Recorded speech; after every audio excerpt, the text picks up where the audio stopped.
Welcome to the Extra Time Podcast, where you'll hear sports stories you might not have heard about from people you might not have heard of. Let's get into this week's show. The Extra Time Podcast. It's been a long off-season for us. You probably haven't seen us in a couple of months. We apologise for that. I sort of dived into all the sport and forgot that I actually need to go and talk about it on air. So that's what we're going to be doing now. We're going to be back and better than ever in 2024. We're well rested, feeling like the Hawks or Collingwood this year. They've had a long off-season and they're ready to go. And it's always a good feeling. Had a nice summer off. Did a bit of work in a few different places, and now I realise that we need to get back on air, get this podcast going again, and like I said, bigger, better than ever. We've got some new gadgets and games for you to enjoy as well. So make sure you tune into all our episodes. Hopefully we'll be coming to you weekly this year. And myself, Woodsy, and also our amazing guests. So you never know who might be here with me. Unfortunately, I mentioned Big Marky Woods. Woodsy is not here today. He's away, unfortunately, on a personal matter, and I'm sure he's going to be tuning in, and we wish him all the best. We miss him dearly, but as always, I'm your host, Aidan Box, and today, in Woodsy's chair, co-hosting with me, I couldn't have any better company if I tried. It's Noah Fisher. Fish, how you going?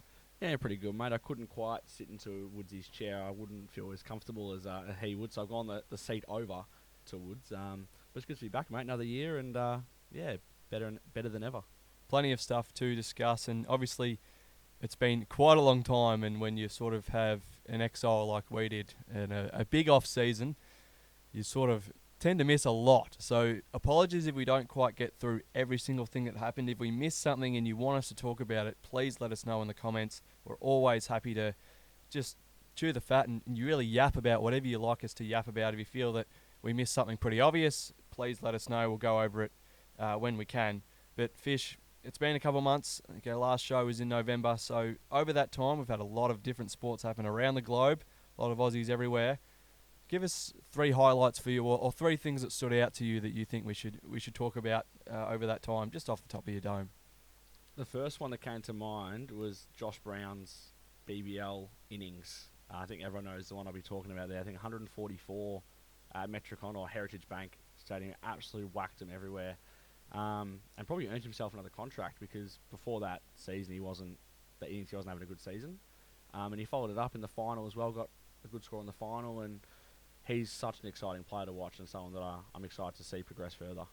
Yeah, I didn't quite watch that one. As a Scorchers fan, I was a bit flat. I thought, we don't really need to be on top. We can win anyway, and ended up getting knocked out. But I remember watching the replay of that because, like I said, I missed the game, and he was doing this with his own bat, I think, mind you. Opening up, to not really have a name. I think a lot of people around the cricket world knew him as a big hitter, but he didn't really have a name other than that anywhere else. And then all of a sudden, an innings that it's just, you can't really understand it. Like, if you really understand cricket, you're like, oh yeah, this is how he did it. But the normal follower is just like, wow, is that actually what happened? And in a final, nonetheless, quite remarkable. So, it's just shocked everybody. That's a great pick.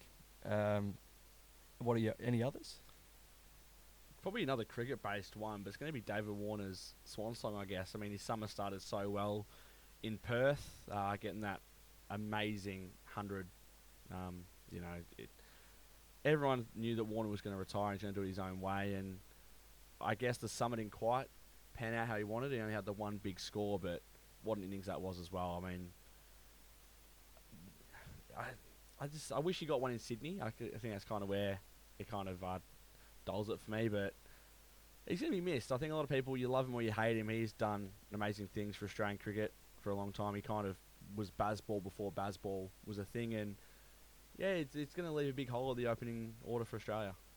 Yeah, that we actually discussed, I think, when we were on here with Simone as well, and we're going to talk about it for 5 minutes. We ended up talking about Dave for half an hour and what we do with Dave this summer and whether he deserves to play. And he came out and whacked that 200. I was at work watching. I'm like, I think this guy deserves whatever he wants. If granted, the West Indies aren't a top-ranked team, but that innings was incredible, and it took me right back to when we played South Africa at the G, and it was 38 degrees.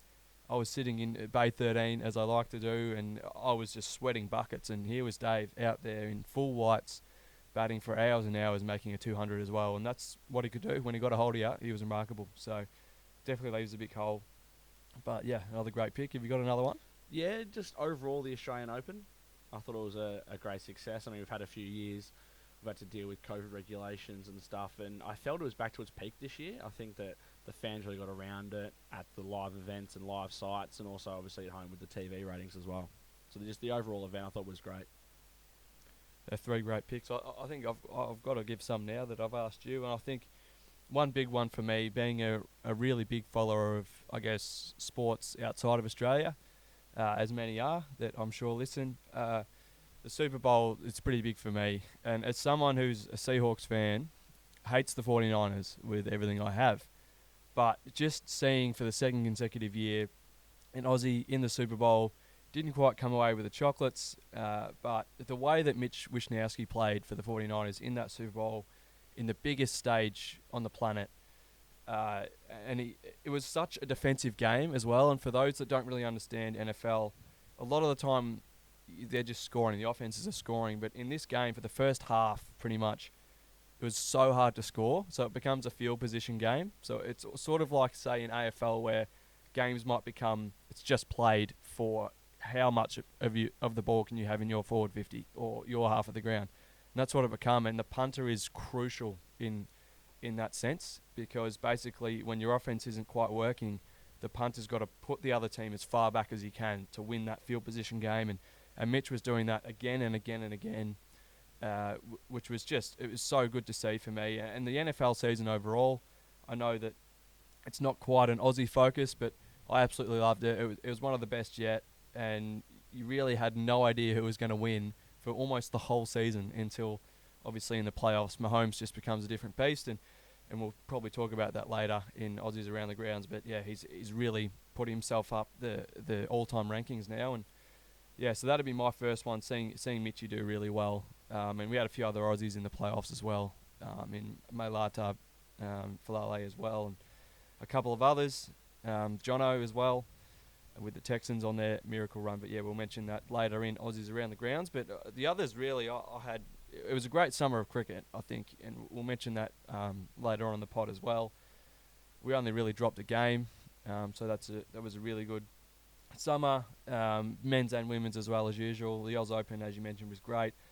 But I think I've got to tip my hat to the NBL, and it sort of sounds like, you're just beating the drum every season and we're just saying it to say it, but I think everyone can genuinely agree now that the NBL's taken such big steps now that is actually so world renowned, and we are definitively one of the best leagues in the world. No one's going to touch the NBA, everyone knows that, but the amount of talent we produce and the amount of players that come from all over the world to come play, and just the quality of the competition.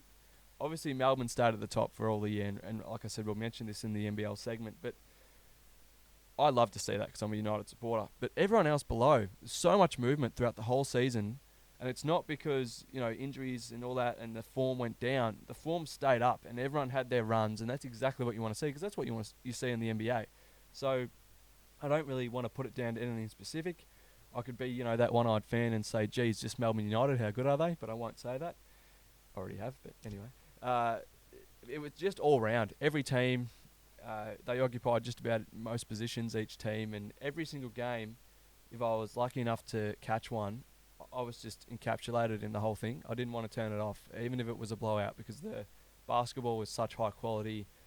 The broadcaster do such a great job these days, and it's just the crowd atmosphere is great, and it just makes you really proud for basketball in Australia. So that was really great.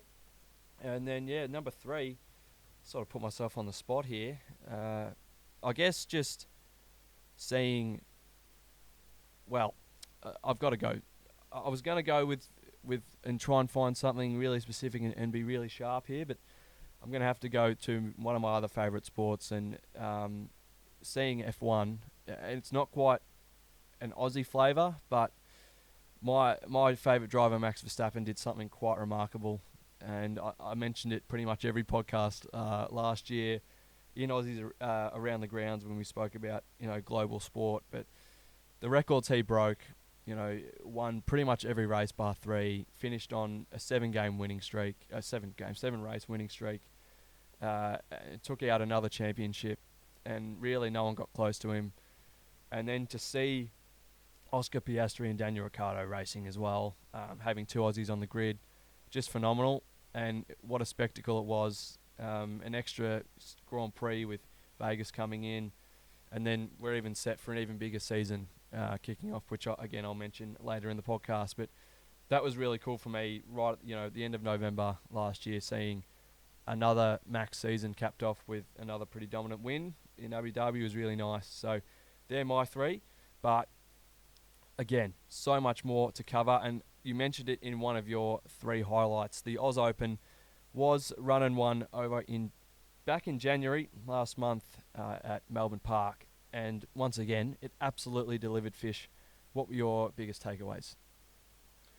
I just think the crowd involvement. I remember leaving the MCG from a Big Bash game, and obviously the outside courts are so loud. And it was when Hitcher Carter was playing. Obviously the game he unfortunately lost, but every single point he won, you could just hear the biggest roar. And the game went to 1 a.m. The crowd was there the whole time. The crowd didn't go anywhere. So I just think that the crowds were back, and they're back in the Aussies like no tomorrow, and that's one thing I really took away from it. Yeah, it's phenomenal. And for me, when I grew up as a kid, I always used to watch it on TV and think, that's pretty cool. But the crowds were relatively pretty tame. But for me, as an extension for that, they've just, the way it's become a festival, and the way you can go there and you don't even have to go into a single stadium, and you can have the best time of your life, because it's just a festival of sport, festival of tennis, and it attracts people from around the world. Sometimes not even for the tennis. Sometimes just because they want to be there, they want to be seen there, or they want to meet friends there, and it's such a great place to socialise. And then you can also take in some of the best sport in the world, because the quality of tennis that was on display was just phenomenal. I think in both draws we had a fair share of upsets and then really dominant wins, but all around, every single person that played, men and women, you just wanted to watch every match. Sometimes I would tune in and I wouldn't have a clue who these players were, and that might reflect badly on me, but I couldn't stop watching. And instantly you knew the story because it was well covered once again. But for me, I think the biggest standout was Daniil Medvedev. And I think we all loved to hate him a couple of years ago. But I think now that I sort of understand him a bit better, he's so calculated. The semi-final win, just remarkable.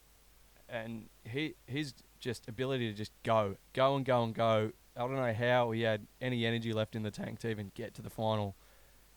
And his interview after the semi was just so well delivered.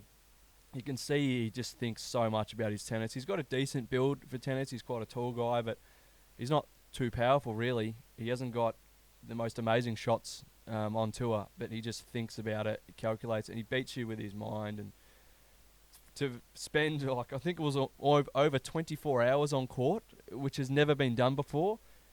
He lost the final again after being 2 sets up again, but I think really he won, because you could see him when he lost. He was, obviously you'd be devastated. He just lost out on a couple $1 million, but he was happy because he's like, it's just remarkable that I'm here. And his ability to keep going and going and going. And he took Yannick Sinner all the way.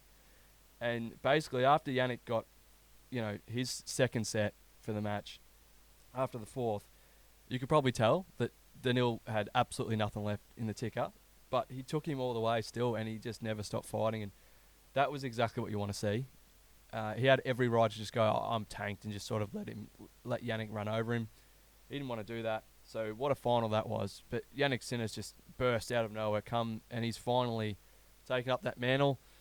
I think Daniil will be back. I don't think it's going to be one of those ones where he's finished. He won't contend again. I think if he can, at the start of a tournament, win a few matches a bit quicker, I think it'll be a lot better for it. But my other big takeaway was Alex de Minaur. I think he's so close. He's so close. Watching his matches, he's so complete except his serve. If he can just get that first serve, like even 25% better, he's actually going to, he contends straight away. Because his thing is, and they discussed this on the broadcast, and they did so well analysing it, he's so good chasing up balls, he's so good on second serve, his break point percentage, I think they were saying, is one of the best on tour. So he's got all those tools, and he'll grind you down because his court coverage is insane. But he just can't hit his first serves, and that cost him. And there's some big guys on tour, and they're gonna boom their serves, and they're gonna hold. So when he can't hold his serve, it's really gonna cost him, and I think that's exactly what he's gonna work on. But the way everyone got behind him, everyone knows this kid's next. So that was good to see. And then obviously in the women's, I think, again, like I said, a lot of upsets in that draw, but Sabalenka, I mean, just a cut above. I remember watching her semi, and I was sitting there with my partner Sophie, and I just was thinking, how are you meant to compete with this woman? She's remarkable. The way she hits the ball with pace, covers the court. I was in awe. I didn't watch too much of her last time she was here, but yeah, what a pleasure it was to watch her this year. And my final point would just be the Aussies coming through in both draws. They've all got fight now. They're not sort of... I'm not one of those people that hates Kyrgios or the cock, but, Kokonakis, that is. Just to cover that up. Maybe edit that one out, Woodsy. No, but I don't hate those guys, but the people, like Tomo and stuff, and those sort of guys, they fight, and they might not be at the point of really contending yet, but you can just see that they've got so much heart, and that's all you ask for as an Aussie, just watching these guys work harder and harder and harder, and I'm really happy with the crop we've got and the way they were supported throughout the Open. Yeah, 100% agree with that, and we've got a young fella coming up as well, Leighton Hewitt's son that won the junior tournament, and that's quite a wholesome moment, I guess, for Australian tennis, father like son. It's future's bright. Yeah, it certainly is. It was unreal to see, and yeah, awesome to see Cruz. A bit of a LeBron James sort of flavour in Aussie tennis with the Hewitts. But we'll move on now because we've got a little bit of cricket to cover, and I know you love covering that. You're one of our cricket correspondents. You've got a grand final yourself this weekend, so make sure you give a big extra time. Good luck to Fish this weekend. But what a summer of cricket it was. I think we covered it off the top, but we only lost a couple games across the men's and women's summer. The game we did lose in the men's, that test to the West Indies, you sort of tip your hat and go, wow, that's bloody remarkable. And the women's series, multi-format against South Africa, was some of the most thrilling cricket you'll see, and highlighted for me by Sutherland's double century at the Wacker. How good is it to see cricket back at the Wacker? Absolutely loved that. Some amazing batting. But yeah, I'll let you go on this one, mate. Your takeaways from that mega summer. Yeah, well, you took the words right out of my mouth. Annabelle Sutherland, she's one for the future and one for the now. She's an absolutely remarkable cricketer, and she's had an innings like that in her for a long time. But the way she can do it with both bat and ball is kind of like a young Elise Perry, some might say, her idol growing up in women's cricket, and to be able to share the moment with her in that amazing test match. I just wish they played more test cricket, to be honest with you. It's quite rare they play a test match. They might play one a summer, but I think they should be able to play more. They're so good at it, and I think it's only going to help them if they do play more test cricket. And you see players like Darcy Brown, who's a good red ball bowler, and Sutherland's also very good with the red ball, but then they've got to adjust to white ball so quickly. I think we played 5 test matches in the men's this summer, and 5 or 6 games of white ball overall, and it's just like, I just think the women played majority of their games with the white ball, and I just think they're missing something. They really are missing a lot of test cricket. And they're so dominant, so I think it's just right that we push for it, because our girls are just phenomenal in whatever they play, wherever they play around the world, and they deserve it. Like, if Sutherland's making 200 in one of the most remarkable innings you'll watch, like, it's just that literally, what more can they do to get another test? Like, they really deserve it, and it was great to watch. Someone I really loved was Kingy smacking it. I think it was in one of the one-dayers. Just like, you just love seeing a leggy smacking the ball. Gives you memories of Warnie. It was great. And I know Warnie mentored her a bit, so that was great to see. But those one days against South Africa, I think they played a couple of them at North Sydney.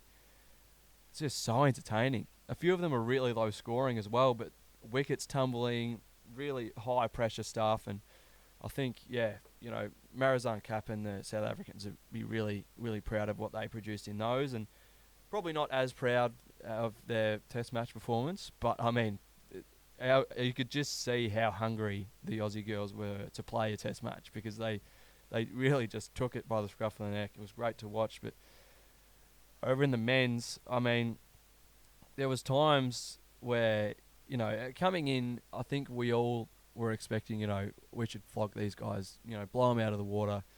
But it just tended to be both Pakistan and, the West Indies and Pakistan, they brought these young guys, and out of nowhere, this young guy that never played before dominated for both of them. And what Joseph did at the Gabba, I mean, wow. Special. That's all I can say. It is, because I'm not going to lie, I really wanted the Windies to win that Test, and I think a lot of Australia did, because it's good for Test cricket. I'd never seen the West Indies win in Australia before in my whole life, which is crazy. And they were a force of Test cricket. And obviously a lot of their players are now picking the white ball money path, which again you can't blame them, but they were so good at Test cricket before my time, and I'd love to see another team like that become around, like a forceful team to compete with the likes of Australia, England, India. Because at the moment it's the big three, because South Africa have shown where they lie with Test cricket, and they don't really care about it anymore either. And it's quite sad, because Test cricket is the pinnacle of the sport. When you want to get a baggy green for Australia, that's your goal. You look at someone like Jake Fraser McGurk now, who might not want to get that chance anymore, because there's millions and millions of dollars in white ball cricket. And look, do Test cricket need more money? I don't know how you have to go about it, but I think the bigger nations might have to start funding, like South Africa, giving money to those countries if you want them to improve their Test cricket.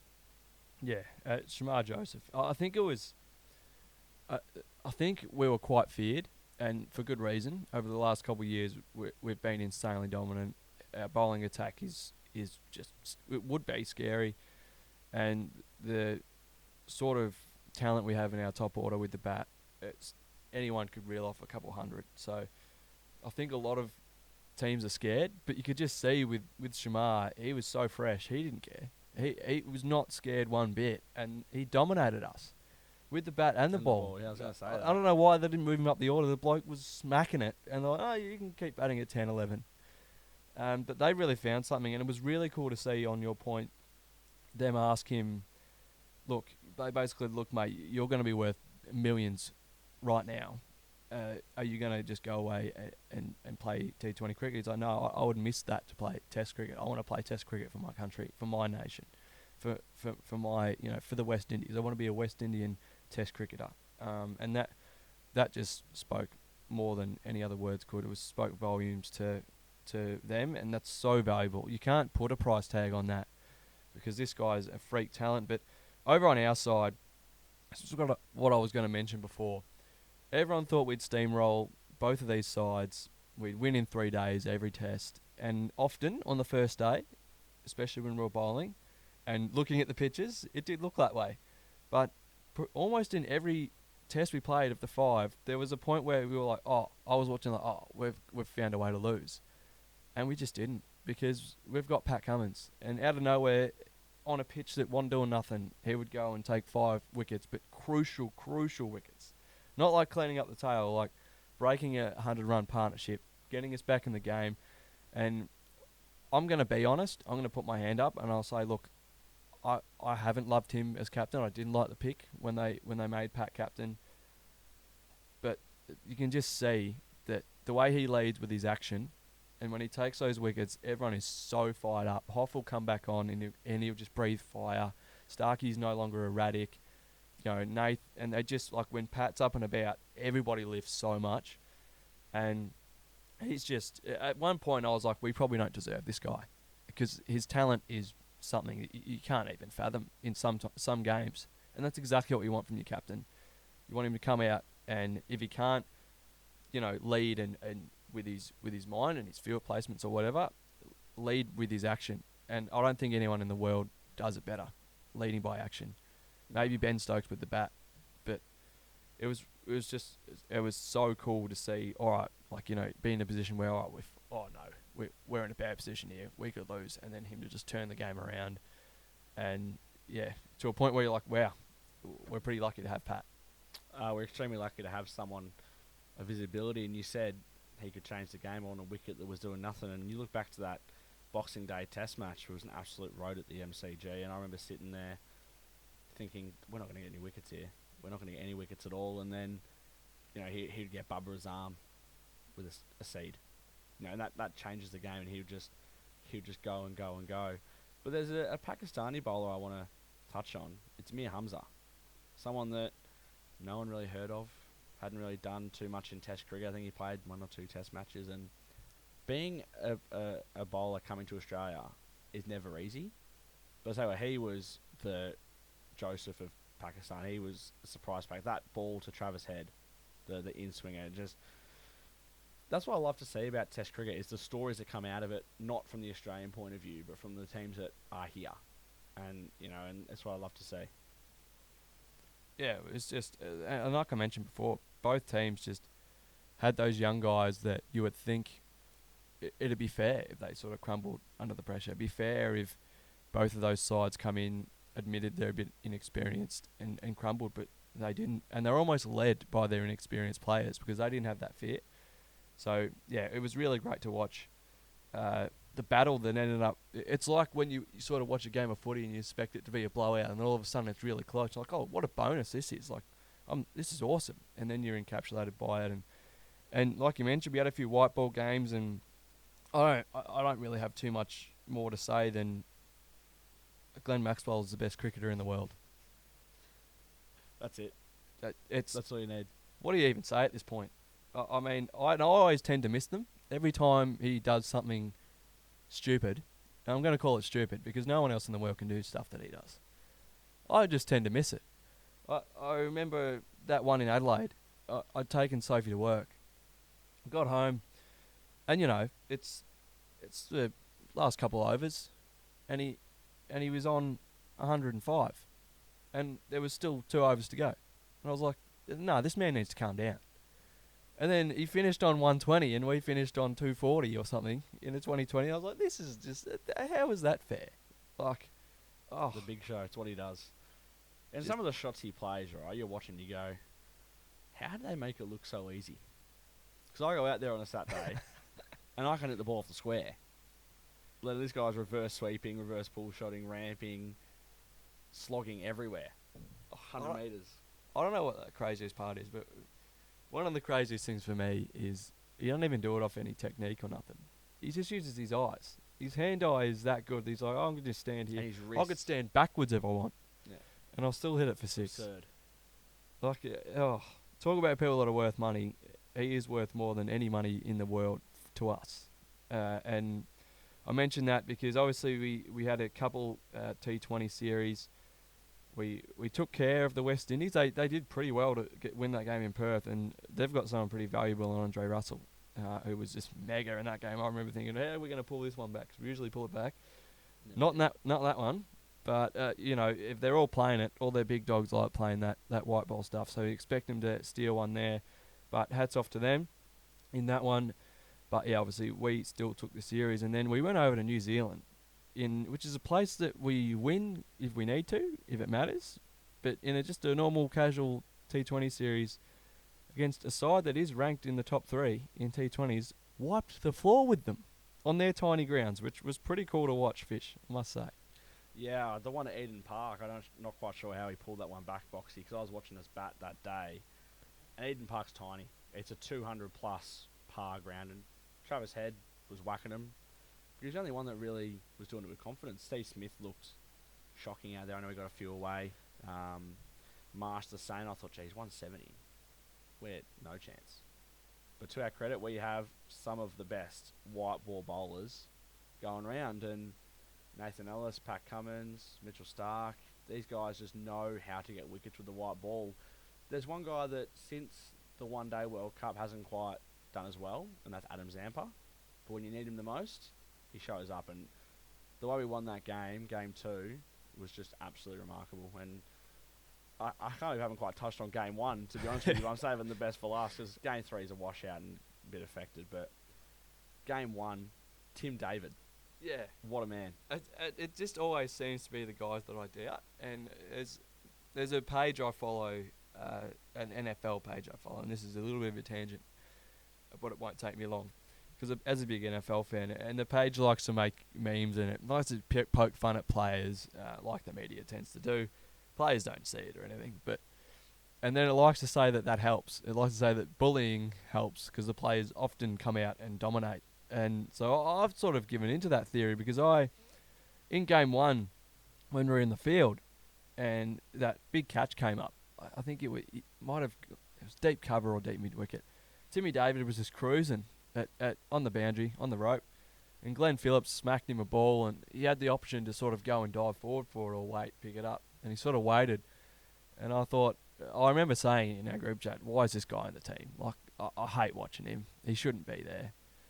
Just sort of, I didn't go to town on him, but I wasn't that confident in his ability because, to be honest, the guy's not quick in the field.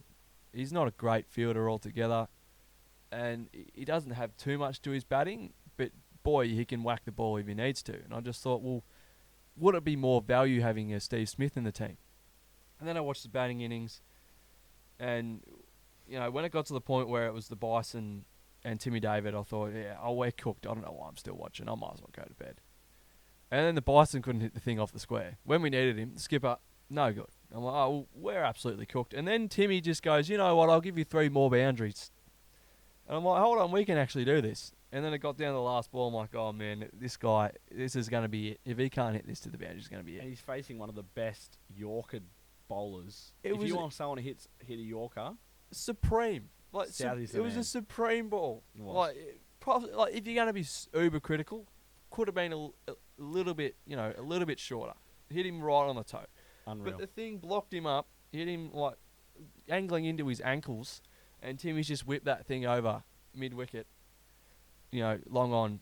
And, to be fair, Glenn probably could have fielded it, chucked it back in, missed it. Hey. It happens. Hey, it happens. And all of a sudden, I love Timmy David. The bullying works.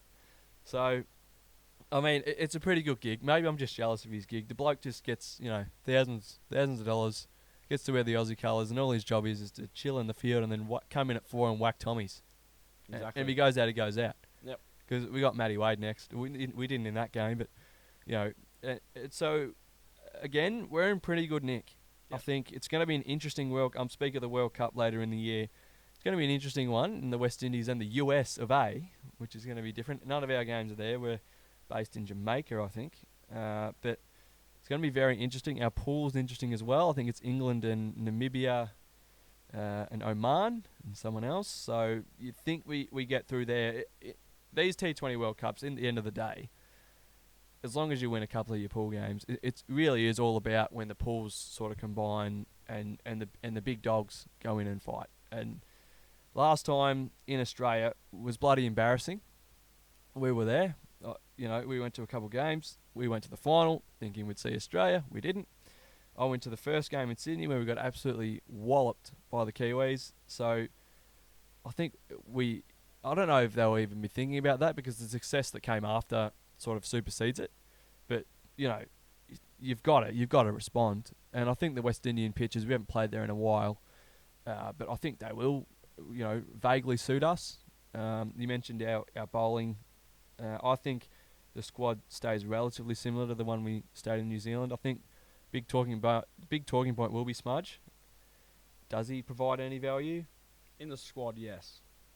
I think in certain games he definitely can. His form's pretty bad at the moment though, but I think we had similar conversations in the One Day World Cup last year about Marnus. I think his value in the field sort of, and his leadership value might get him there, might get him a game or two, but at the end of the day, he's a batsman.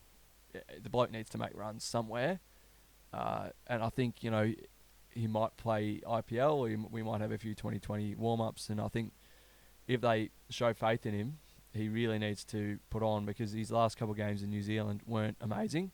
He got off to a good start, but again, I think his technique's sort of waning a little bit, if I'm to be really critical of him. I think his movement's not quite quick enough. And he's getting out, LBW caught behind quite often now.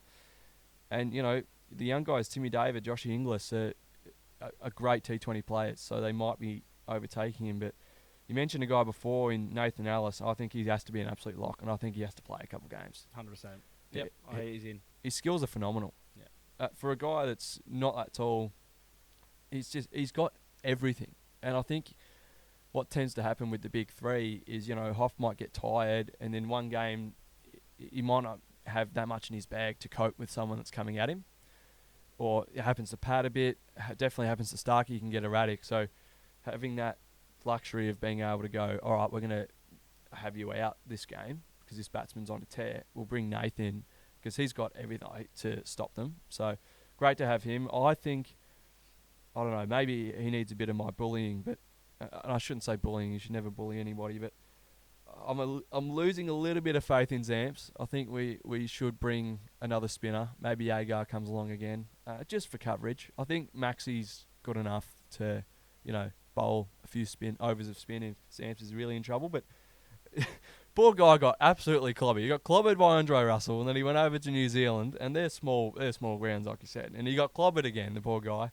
But he's definitely going, and he'll definitely, He'll win us some games. But, yeah, well, that's basically cricket. We've got a test series, the last for about 10 or 12 months, Fish, starting from the 8th to the 12th of...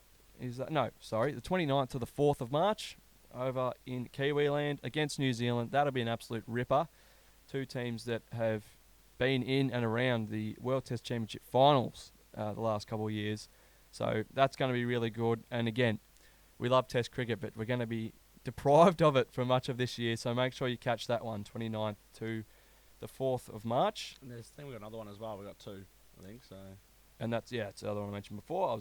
I was reading the wrong thing. The second is the 8th to 12th of March. So a couple of red ball matches before white ball dominates the year. But something else that's going to dominate the year, and we thought we'd just jump on and do a podcast before the season gets away and we fall behind again. It's AFL footy, it's back, and things are new, things just changed. This year we've got a round 0, so it's actually back on March 7, and Fisher's Swans will host the Melbourne Demons. And again, March 7, so starting a week earlier. How good is that to have footy back?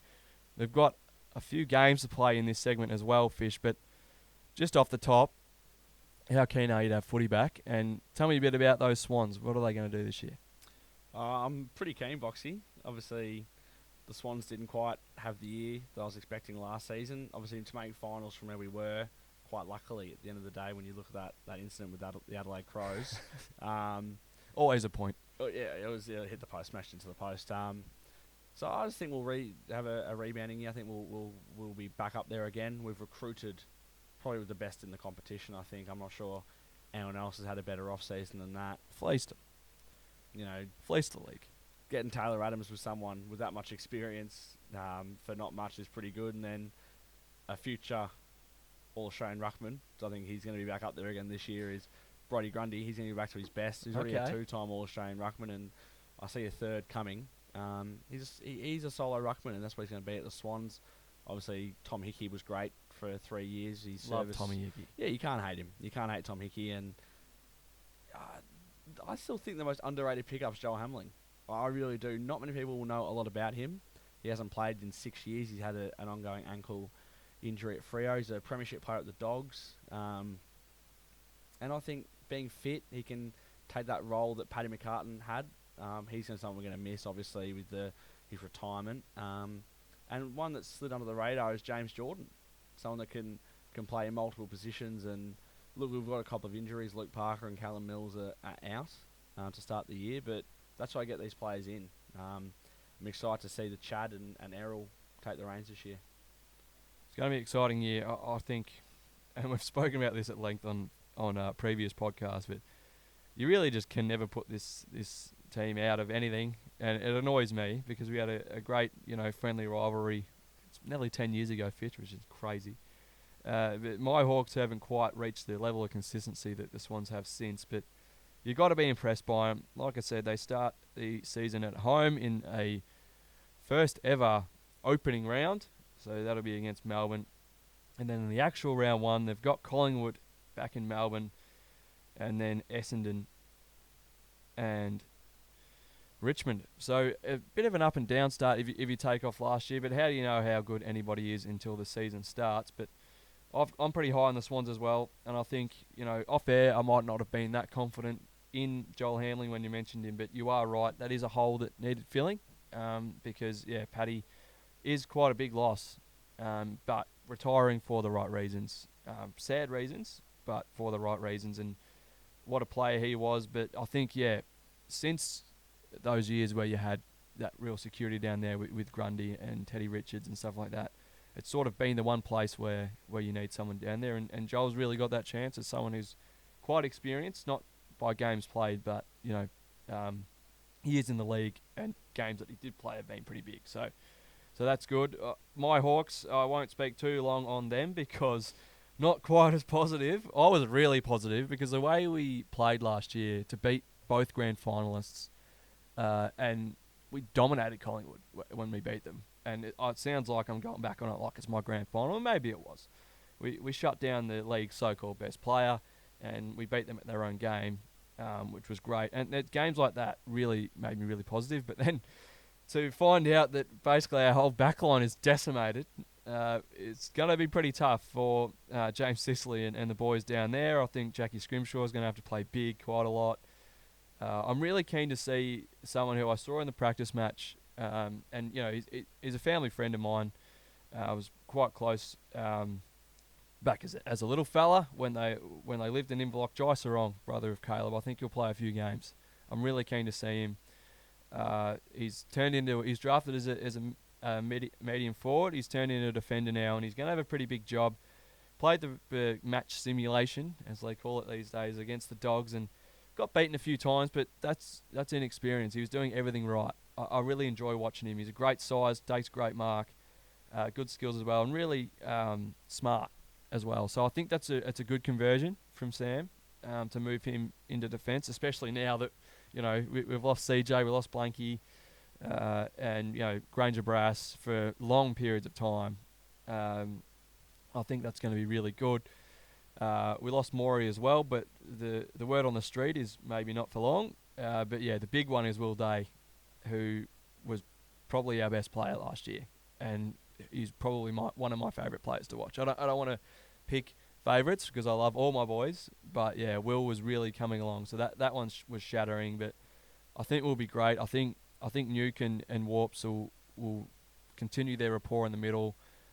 Reeves will, he's serviceable. But big job for Frosty and Sis down back. I think we might give up a few points, but it was good to see we make us some moves up forward, because last year it got pretty mind-numbing just trying to bomb it up to Mitchie Lewis game after game after game. But now we've sort of made some moves down there. We've got the guinea pig, as I call him, Jack Ginnivan. Don't know if that's good or bad yet. We'll wait and see. We drafted Watto, who's pretty dangerous. Got Gunston back, which is great.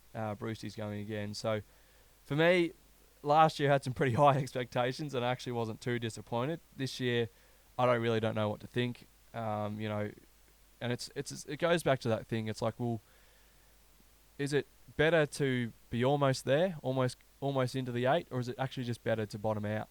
And I'm not going to answer that now, and we'll see what happens. We don't play an opening round. They don't want to see us, so we open the season at the G against the Bombers again, which didn't go well last year. Hopefully we do that better this time.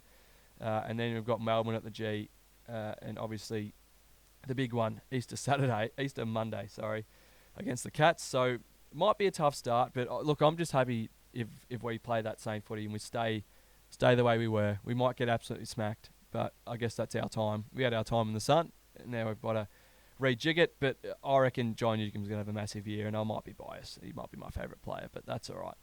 But in saying that, we're just going to do a mini preview because I know Woodsy will be spewing he's missing out on this, and hopefully you can get back on it next week. But, Fish, I'd like you, I know you've probably given this a little bit of thought before we went on air, but give me your Premier top 4 best you can, Brownlow, Coleman, and, a big riser. So I'll go top 4 first. Brisbane, Carlton, Collingwood, Sydney. Premier is the Lions. I think it's their time. I think if they don't win it this year, that's really going to hurt them because their premiership window, as you know, is only open for so long. And they've been up there for a large amount of time. And I think it is their time. The Coleman, I'm going to go slightly biased, but not. Logan McDonald. Oh, okay. It's a rogue one, but it's his forward line now. I think it's his forward line. I think he's going to be the one to kick. I'm going to predict he's going to kick over like 62 goals, maybe even more, 65 goals. You don't think the little number 11's going to steal a few off him? Papley always steals a few, but I think that it's McDonald's forward line. And I really think he's going to... Like, he's had a few years under the reins of Lance Franklin, and that's only going to make him a better player. He's from the same state, from Western Australia, and I think he's up for a big one. He hasn't quite hit the ground running as a high draft pick yet, but I do back him in for this season. The Brownlow it's an interesting one. Does Dacos, your favourite player, go up there again? Does the Bont finally get the medal that he's been so close to twice? Sam Walsh, injury might put him out of contention. The person I think is going to win the Brownlow medal is going to be Marcus Bontempelli. I think he's been so close twice now, and I think he's due one. And the big rise, it's coming from the Gold Coast Suns, Boxy, under Dimmer. I think that they're going to potentially make finals. I've got them very close. 9th or 8th is where I reckon they're going to end up. And look, Dimmer's keen. I'm not sure if you've seen the podcast he's just done out with Rory Atkins. He's pretty keen to be back in. He said on the tools, as he likes to say, because he was at the Richmond Football Club for 14 years. That he said he didn't really become a hands-on coach. He kind of let the boys be boys sort of thing. And he's really taken the reins at the Suns, and he's excited for the project ahead. And I think having someone like Dimmer, as much as Stewie Dew was good at getting the connection of the club back, I think Dimmer's the one to take him to the next level. That's pretty good, and I think I'm going to be pretty similar with you here. But where do I even go first? The thing is, right? You know that Woodsy's going to clip these, and he's going to pull them up halfway through the season. He's going to pull them up at the end, and he's going to either make a clown of us, or really unlikely, we're going to be, Nostradamus. So there's really no wins here, but we'll do it anyway because it's great for content. So my Premier, I really want to be different, but it's Brisbane's year. I mean, they had the most stacked team I've probably ever seen last year, and then they just went and added Tom Doedee, who I think is one of the most underrated defenders in the comp. He's had a really tough couple of years with injury, but prior to those, he was Adelaide's heart and soul down there. And the guy he's a do-it-all key defender. Intercept marks, he can run off, he can create, he can beat tall and small. He goes into that Brisbane backline that was already elite. I think they only really lost Marcus Adams, who I really liked as well, but he didn't play too much last year. I think he played at all. Yeah, so, and he joins Harris Andrews, who's one of the best, if not the best intercept defender in the comp, Kadeem Coleman, who I love. And I mean, mate, I'd love to put the Swam in there, but I think, their only challenge isn't even a team. It's the MCG, and they hate it. They hate hearing it. And they did win there, yes. They did get to the grand final. And I don't think it was the MCG on the day. Collingwood just did what Collingwood do. And win. But again, they've only got 2 games there. Again. And I know that deep down they'll be like, oh, that's sweet, because we're playing so much at the Gabba, and we don't lose there. But deep down, if I was Brisbane, if I was their management, I'll be going, more deal. Can we have 4 or 5 at the G? Even if we lose 3 of them, because then you're acclimatised to it. And, I was talking yesterday about it. And, what happens if they go back and they've got Collingwood again? Or they got Carlton, God forbid. They're gonna have that thing in their head in the fourth quarter. They go, oh, geez, we don't want to lose this, because then it's like, oh, they just can't win at the G. And they wouldn't be able to avoid that, because those mental demons that you get in big games and big stages.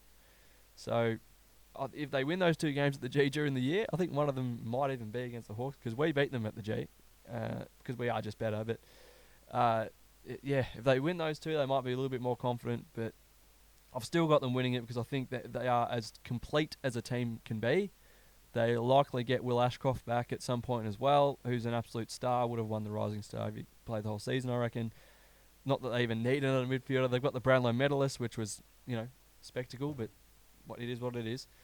They've really got it all. Immense scoring power, great defence. The way they play the game is good. Love Fags and the way they go about it. So they're an easy pick for Premier. Top 4 is, how do you... I think Brisbane have to be up there. I think the way they play the Gabba, you're probably not going to steal a win up there. Be really cool to see. They open their season up there against Carlton, so a rematch of the prelim in opening round, which is really cool. So I think they'll finish on top. Collingwood will be second. I just think they've got a few things to figure out, and that sounds really crazy talking about that as Premier, but obviously McStay is hurt. They've been trying Frampton up forward, which can work, but I think, they'll just figure themselves out and they'll be fine. They'll win a lot of games in Melbourne. 3 and 4. This is really, really painful because I don't want to put Carlton in there for obvious reasons. We've got a few annoying friends that follow them. But I think they just, for process of elimination, I think they have to be in there. And then it's going to be a tough start for your boys with the key injuries you have. But I'm going to put you in the top 4. I think it's pretty interchangeable though, because I actually really rate GWS. I think somehow they keep getting slept on. The big sound. They lost the prelim by a point. And that from, Collingwood's, because Collingwood just do that. They had to play someone else, they might have been in there. And I generally think the two Sydney sides pretty interchangeable in that top 4. They'll definitely both be in the 8 for me. But I'm going to be nice to you. Since you did come on with me today in Woodsy's absence, I'm going to put the Swam in the 4th spot. The Brownlow is easy. That will be a Jai Newcomb. No, I get flamed for that when I say it. I think Jai will have a great season. He probably win our BNF, but I'm going to be really nice to you again and say that number 21 for the Swans. He was close last year. Errol Goulden will take the Chaz. So I've got, like I said, I just can't. It's very hard to pick a Coleman medalist, but I've been nice to you, and just so this doesn't get played, I've decided I'm going to pick someone. I'm going to pick Max King. And Woodsy will love that. When you're putting this together, Woods, make sure you play this one to yourself. It'll make you happy. I think all he really has to do, because he is the man. And, Jackie Higgins, he's solid. Dan Butler, Philippou, Mitchie Owens. But I think all roads go to Max King in that forward line. And his only real problem, bar his injuries, has been his accuracy. So I reckon if he cleans that up, he's a real sniff for it. And my big rise, and this might get me flamed, and I'm willing to take it, but it's about bloody time because they've got so much help over the last few years. North Melbourne will finish way higher than everyone think. I actually reckon, from watching their sim and the young guys they've got, I think Davies Uniacke is so underrated, and people really think he can play, but I genuinely think he can play. They've got some really good young guys that they've picked up. I think my boy Zane Dersman is going to do heaps of damage. McKirch is an absolute gun, great pick. And Suva is mega. He's just mega down there. So, maybe I should have picked him for Coleman, but, kicked a bag, absolute bag last year in a team that didn't win many games. Clarko's going to be back for the long run. I reckon they'll finish within the top 12, top 13. That's rising already 4 or 5 spots. Wouldn't be surprised if at one point during the season people are going, can they actually? I don't think they will, but they're my riser. But this week we've got something a little special, and this is one of the new games and gadgets. Just a moment while I set this up. Hopefully it's going to work for me first time. We'll just have a look. We might have to take it down. But Fish, while I'm putting this together, do you have any players that you're going to watch with great intent this year? Either from the Swans or from another club? Yeah, I really do. Mainly because I'm a massive Supercoach nut. A lot of hype with Riley Sanders from the Doggies, McKercher, another one. But one I'm really excited to watch under Dimmer at the Suns is Sam Flanders. Someone that was a high draft pick. I believe he was in the Rowell and Anderson King draft. He was definitely in Sarong's draft. He's my age. I actually played against Sam back in the day. Yeah, that's your favourite. Had a great rivalry, we'll call it, with Sammy Flanders, and he sort of took a while to really solidify his spot, which you don't always see for a highly touted pick. Yeah. But the kid has, I will give it to him, and we weren't the nicest to each other back in our junior days, but I will give it to Sam. He has got the full kit bag. The bloke can play anywhere. His leap is insane. He was one of the hardest blokes I've ever played on, and yeah, absolute value. I don't play much Supercoach, but I've heard he is absolute value because Dimmer's going to use that guy in more ways than one. That's exactly. for sure. And another one is Finn McRae. I think he's one to watch. Taylor Adams is no longer at the Pies, and I think there's a spot in there for Finley McRae, and I think he'll take it with both hands, Boxy. Interesting. I think he didn't play the full match sim, but I did see his stats were quite impressive. And then obviously when you get your chance for a side that's just won the premiership, it can be pretty nerve-wracking. But if you take it, it definitely has a chance to really pay off for you. So that's a decent pick. I think for me, obviously I do enjoy watching Errol Gordon. My pick for the Brownlow medal. And yeah, if I'm to pick any others, I'm quite intrigued to see how. And this is from someone, obviously, my boys aren't really going to contend this year, so I like watching how all the big dogs go. I'm very interested to see how Grundy fits in at the Swans. I think it'll be pretty seamless, if you ask me. And then obviously, I've got a soft spot for all my Gippsland boys. So seeing how Zane goes, seeing how Xavier Dersma goes at the Bombers. He made his way over there, which I think he's going to fit in. I think it's someone they really need, that wing / midfielder that can just run all day, create heaps. So I think he'll fit in really well there. So all the Dersmas are in Victoria because Yaz Dersma has moved to Carlton in the AFLW as well. So the Dersma clan, I was pretty happy with that. And there's going to be one more. I heard the best of the lot potentially might be the last one to enter the league. Yeah, Willem. Basically, in short, for mine, and my brother played with him, so I've watched a bit of Willem. He actually played a couple of years at my great club, Inverloch Comwack. Great kid as well, Willem. Doesn't let anything get to him. Like it'd be pretty easy, I guess, if you're in his shoes to let the hype get to you.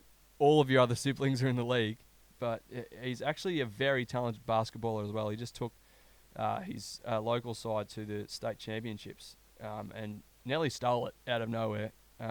Kid can dunk already, by the way. He's a freak. Basically, in short, like I said before, he plays like Xavier and Zane, but he's taller, or the same height or taller. So the guy can, you speak about, draftees that can do it all, but you could literally play the kid anywhere. Great tank, great kid as well, and he's just so exciting. He's great leap, like obviously said, he dunks the basketball pretty easily already. So very interesting.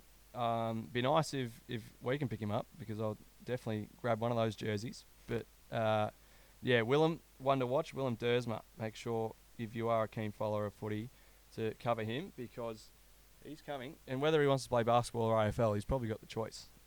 Now, I mentioned this off the top, and it's 2024, so new year, new gadgets, new games. And if you turn your attention to the screen that we have with us, a brand new screen. I was gunning for this last year. I can't contain my excitement for it.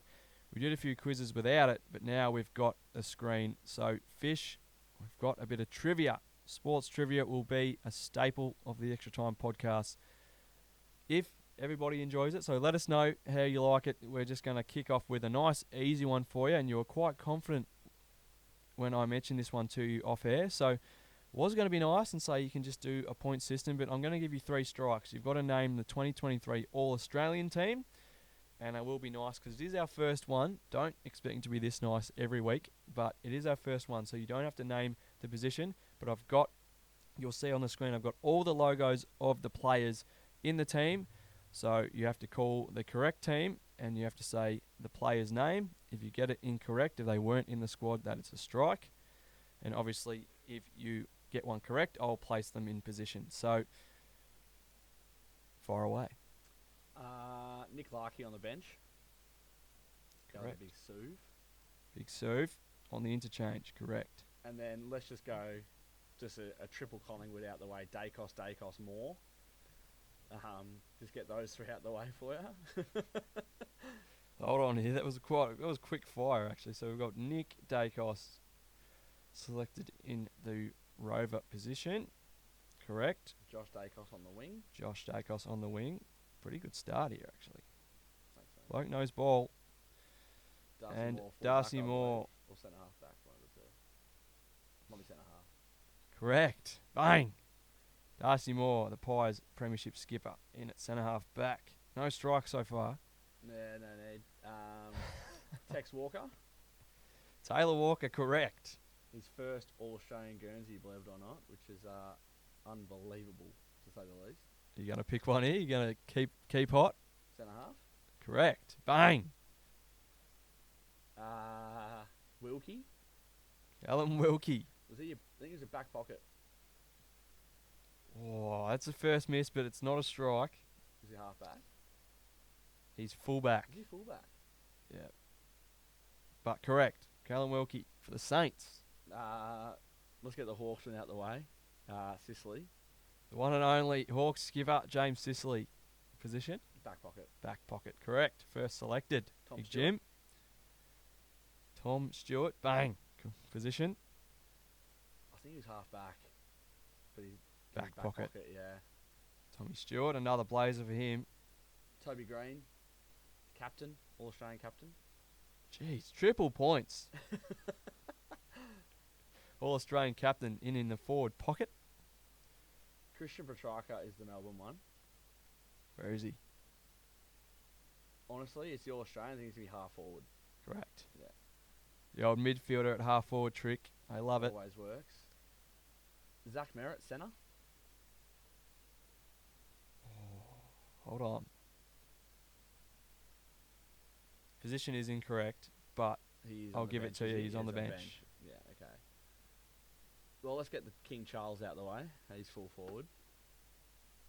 no strike so far. And I don't like doing this, but I'm actually going to get you to call correct positions now because you're wheeling through this one a bit quick. So Charlie Curnow is full forward. The Bont must be in the guts then at centre.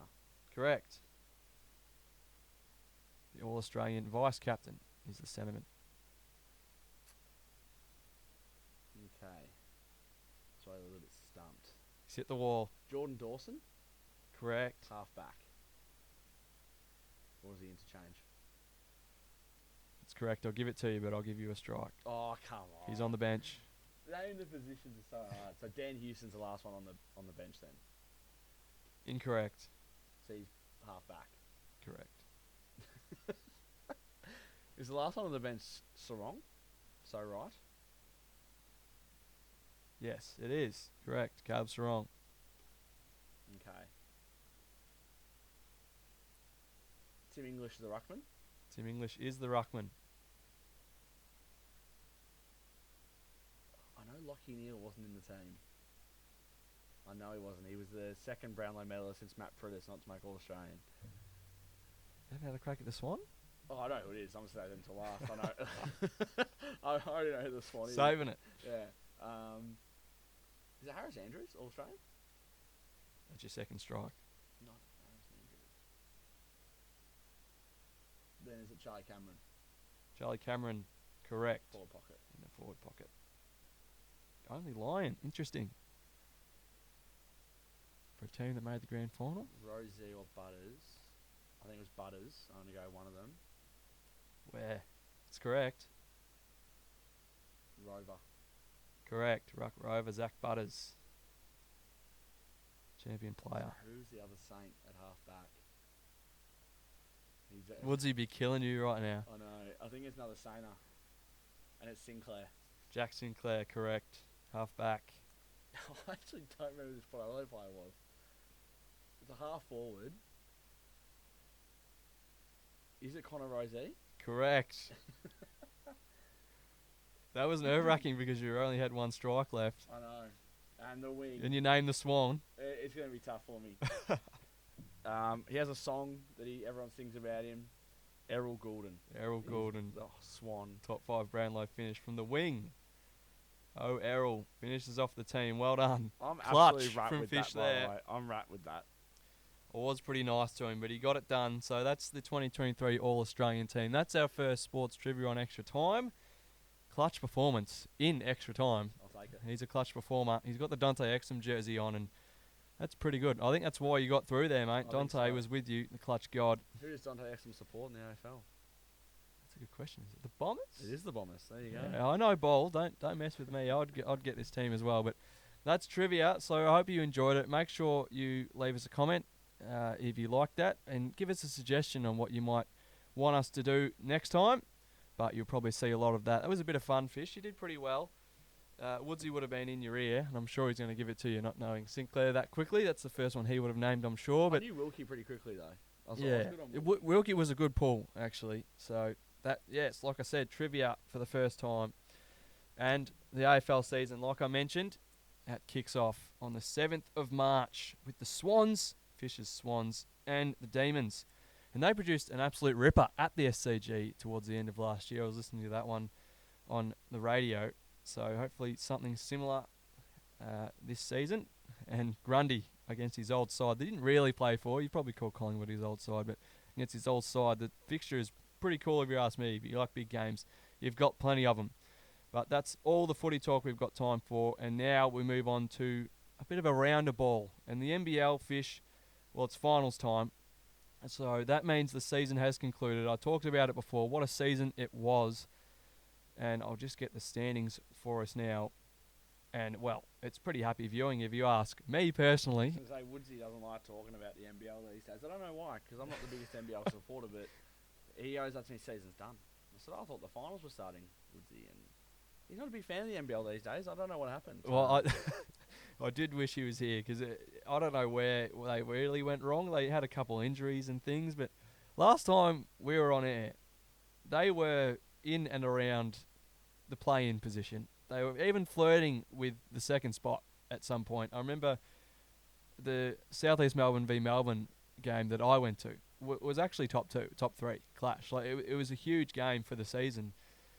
And as it reads now, as Fish said, their season is well and truly over. They finished dead bottom. Wooden spoon for you, Woods. Unfortunate. And you aren't here, so I'm not going to give you stick because I don't do that to people that aren't here. But quite unfortunate for them. They finished 10 and 18 on the bottom of the ladder, and they missed out along with Adelaide, Cairns and Brisbane. My boys, Melbourne United, flawless if you ask me. Only side to lose less than 10 games, 20 and 8 their season.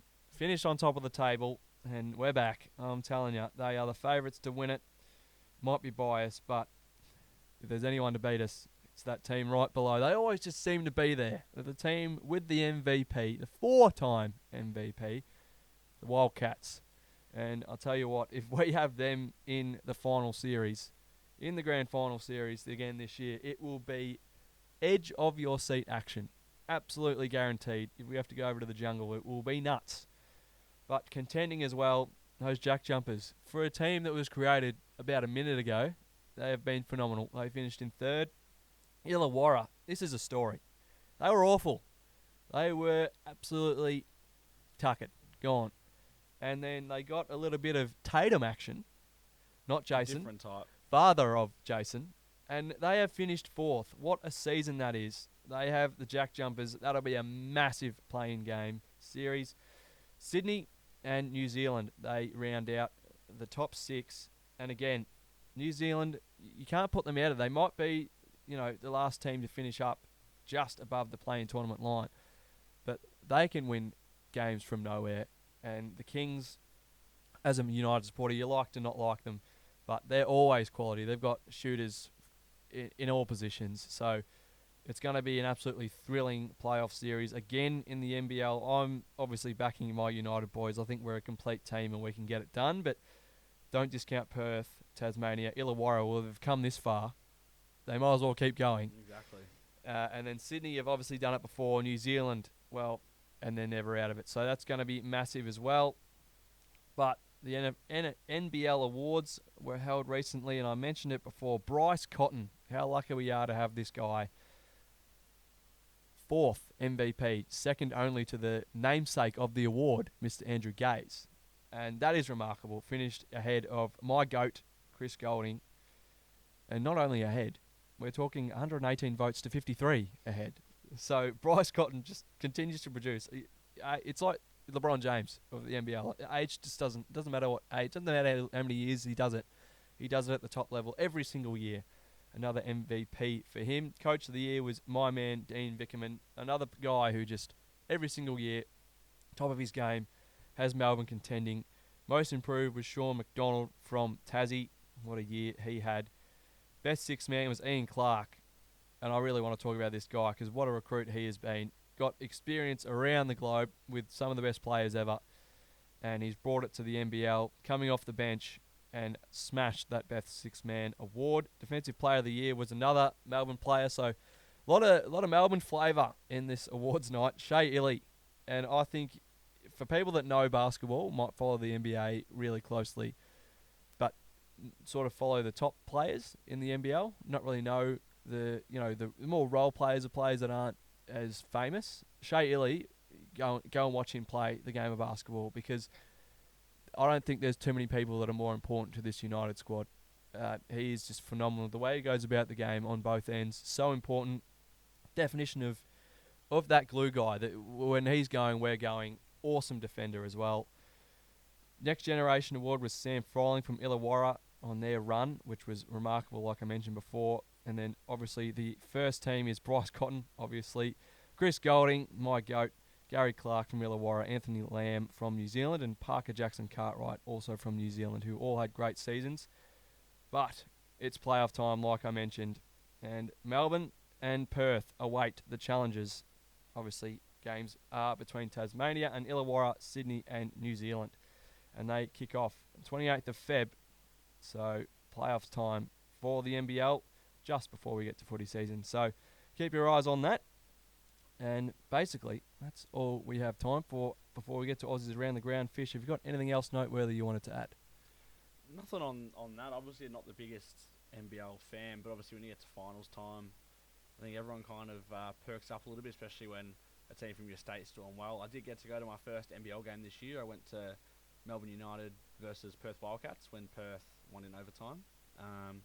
They do it so well here, don't they? Like, the atmospheres are there, quite incredible at John Cain Arena. And, yeah, it's exciting times for the NBL. There's obviously some prospects heading over, hopefully, to the NBA. So, yeah, we're well and truly on the map, which I know you mentioned earlier, and it's, really exciting. Sure is.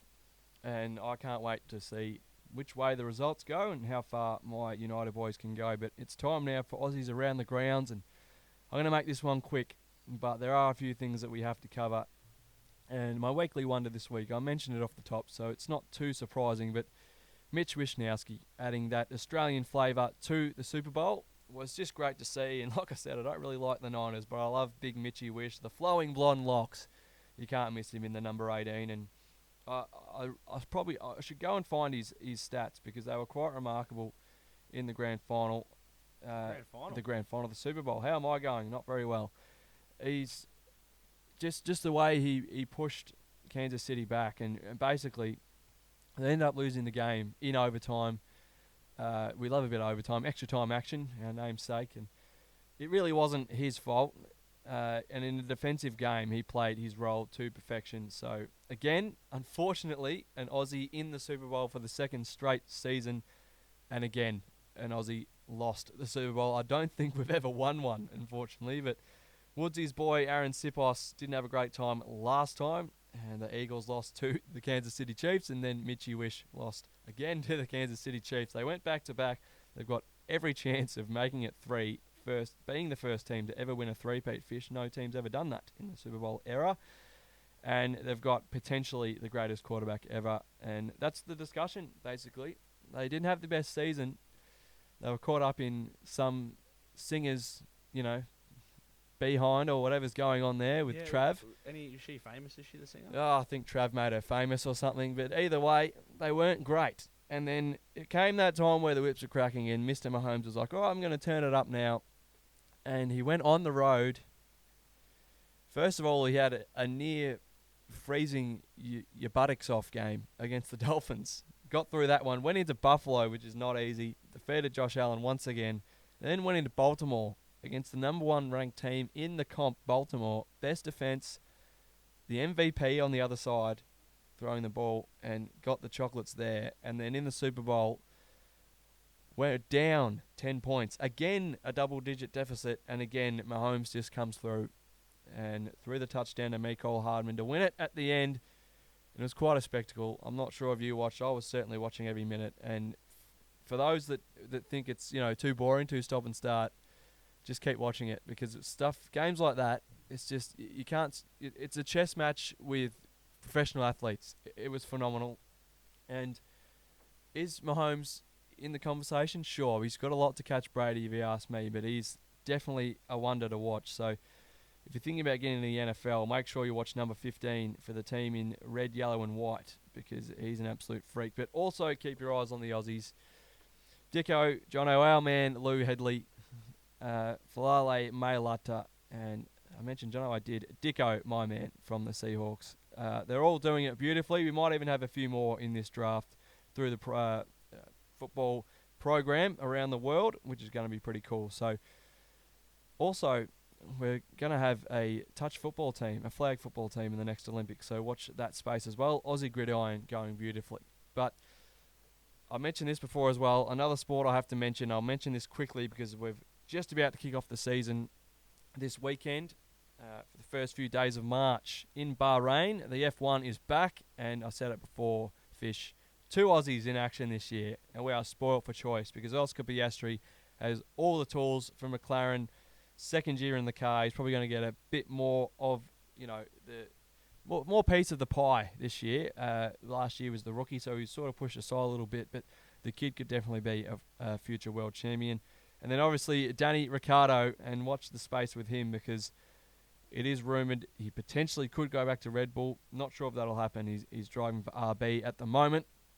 New branding for that team, and basically their car looks a lot like last year's Red Bull, which looks pretty quick. So Danny Ricciardo could be anything this year, but we're watching him closely. First race, like I mentioned, Saturday in Bahrain over in the Middle East. So that's going to be an absolute belter. I can't wait for that. But obviously the Matildas as well, they're trying to qualify themselves, so they've been doing it beautifully. Our boys have been doing the same, just qualifying for a few things. Nothing to break the bank, but we've been doing pretty well. Obviously the Matillies are without Sammy Kerr, which is quite heartbreaking, but they're still doing it pretty well. They've just got so many reserves. It seems like Australian football or soccer is in a pretty good place at the moment. And in saying that, Fish, there's a new Aussie in the Premier League. Yeah, and it's for my boys Aston Villa. Joe Gauci, the Adelaide United shot stopper, made the January transfer for, I think, £1.5 million, I think. So, about $3 million, which is, for A-League, it's no sum to be slept on, because that's quite big for Adelaide United, and becomes the 9th Australian to play for Aston Villa. Hasn't played yet, but he's been amongst the squad for a little bit now, and if you can be anything like our previous Australian goalkeeper in Mark Bosnich that Aston Villa had, I think we're in safe hands there. But he's the only Australian, I think, in the Premier League at the moment that I can think of, since Aaron Moy and Matt Ryan left, so it's always good to see them flying the flag. It sure is. And I don't know how well Ange and the Spurs are going, but they're 5th at the moment. My boys, Villa, again, are 1 spot above them, and I'm hoping it stays that way. Sorry, Ange, but... So a bit has changed over the off-season since we mentioned him last, but for a guy that's just taken that up, he's done a phenomenal job at a pretty big club. So very high scrutiny, those jobs, but our boy Ange's doing beautifully. But that's Aussies Around the Grounds for today. Make sure you leave us a comment, subscribe to us as well to see all our new gadgets and games next week. Hopefully we'll have the main man Woodsy back Hopefully you'll be back as well, Fish. It was great to have you, and it was great to have your company as well. Join us next week on Extra Time. But for now, have a great week and make sure you take in all the sport as well.